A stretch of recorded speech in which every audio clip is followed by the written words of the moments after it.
चलो ये क्वेश्चन देखते हैं। The mass density of a spherical galaxy varies as k by r over a large distance r from its center. In that region, a small star is in circular orbit of radius r. Then the period of revolution उसका depends on r किस तरह से, T square proportional to r r cube ऐसे। ठीक है, तो आपके पास एक गैलेक्सी है जिसका अंदर डेंसिटी ज्यादा है, फिर धीरे धीरे धीरे उसका कम कम होते आ रहा है डेंसिटी, है ना, कम कम होते आ रहा है डेंसिटी। इस तरह का कुछ तो एक गैलेक्सी है। सेंटर से r डिस्टेंस दूर एक पार्टिकल है, एक स्मॉल स्टार है जो सर्कुलर मोशन कर रहा है। मान लो उसकी ऐसी एक वेलोसिटी है और ये ऐसा कर रहा है around this centre circular motion, ऐसा सर्कुलर मोशन कर रहा है ये ऐसा। तो मुझे ये जो सर्कुलर मोशन है इसका टाइम पीरियड ढूंढना है। ठीक है, ठीक है, तो क्या आएगा, ये डिस्टेंस जो है ऑर्बिटल रेडियस बोल लो, ये r है। तो मेरा टाइम पीरियड जो आएगा 2πr बाय v। अब मुझे ये जो इसकी वेलोसिटी है यहाँ पे ये निकालनी है, इससे फिर सब्सटीट्यूट करूंगा।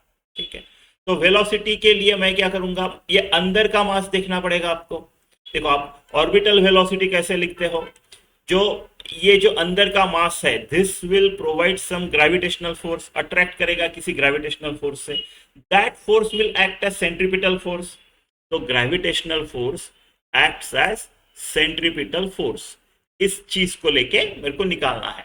अब ग्रेविटेशनल फोर्स के लिए मुझे सिर्फ अंदर का मास देखना है। आपको पता है इस पर्टिकुलर ये जो सन स्मॉल स्टार है, मान लो इसका मास m है, इसके लिए ये जो है आउटसाइड पोर्शन ये एक स्फेरिकल शेल हो गया, और field due to shell zero होता है, यानी force due to shell zero होगा यहाँ पे। तो मुझे सिर्फ ये अंदर का ही कंसीडर करना है, अंदर का ही कंसीडर करना है। मान लो अंदर वाले का मास m है, मान लो इसका मास m है, तो स्पीयर के लिए इवन शेल होता तो भी अगर सरफेस पे है तो सॉलिड स्पीयर के लिए मैं अज्यूम कर सकता हूँ, फॉर कैलकुलेशन ऑफ फोर्स और फील्ड मैं अज्यूम कर सकता हूँ कि सारा का सारा मास कॉन्सेंट्रेटेड एट सेंटर है, यानी G M M upon R square, right. सारा का सारा मास आर डिस्टेंस दूर पे है स्मॉल एम से, is equal to M V square by R. इस हिसाब से मेरा जो वी है वो आएगा root G M upon R, ऐसे आएगा। चलो अभी m निकालते हैं, m निकालना पड़ेगा आपको, और वेरी हो रहा है ना, अंदर डेंस है, बाहर k बाय आर से वेरी हो रहा है, जैसे जैसे दूर जा रहा है उसकी डेंसिटी कम हो रही है। तो मास मेरे को इंटीग्रेशन से निकालना पड़ेगा, वही अपना है ना। सेम एक ये लेंगे, एक यहाँ पे रिंग लेंगे जिसकी थिकनेस dx है और जो x डिस्टेंस दूर है ना, इसका निकालेंगे और फिर उसको इंटीग्रेट करेंगे। ठीक है, तो इसका छोटे से क्या डीएम का मास क्या होगा, डेंसिटी इनटू वॉल्यूम, डेंसिटी के बाय एक्स, के बाय आर से वेरी हो रही है तो एक्स डिस्टेंस पे कितनी रहेगी, के बाय एक्स। वॉल्यूम कैसे लिखेंगे इसका, छोटे से का 4πx² dx। शेल है अपनी, शेल है, ठीक है, गलती से रिंग बोला होगा तो रिंग नहीं, शेल है, स्फेरिकल शेल है। ठीक है, तो ये आ गया 4πk(x) dm। अब मुझे इंटीग्रेशन करके पूरा निकालना है तो 0 to r करेंगे, तो ये आ गया आपका 4πk, है ना, 4πk x का x²/2, लिमिट डाल देंगे तो r²/2, यानी 2πk(r²), ये आ गया मेरा मास।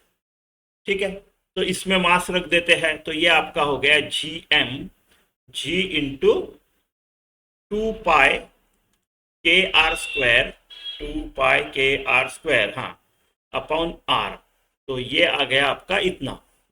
ठीक है, तो 2πr अपॉन, एक r कट हो गया, एक r बचा, तो 2πkgr, 2πkgr, राइट, का रूट, ये है आपका ऐसा। अभी स्क्वायर करता हूं दोनों साइड को, अभी सारे के सारे कांस्टेंट को मैं k लिख देता हूं, so t² is equal to some constant. अब ये कांस्टेंट में इसका स्क्वायर, ये भी आ गया, स्क्वायर करने का रूट उठ जाएगा, ये आ जाएगा, है ना, और ये भी आ गया वो कांस्टेंट में, ये सब के है मेरा। चलो के ऑलरेडी यूज हो चुका है तो मैं इसको कांस्टेंट बोलता हूँ।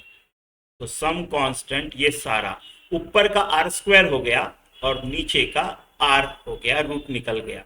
तो T square is equal to constant into R. तो T square varies with directly R. ये वाला ऑप्शन ए।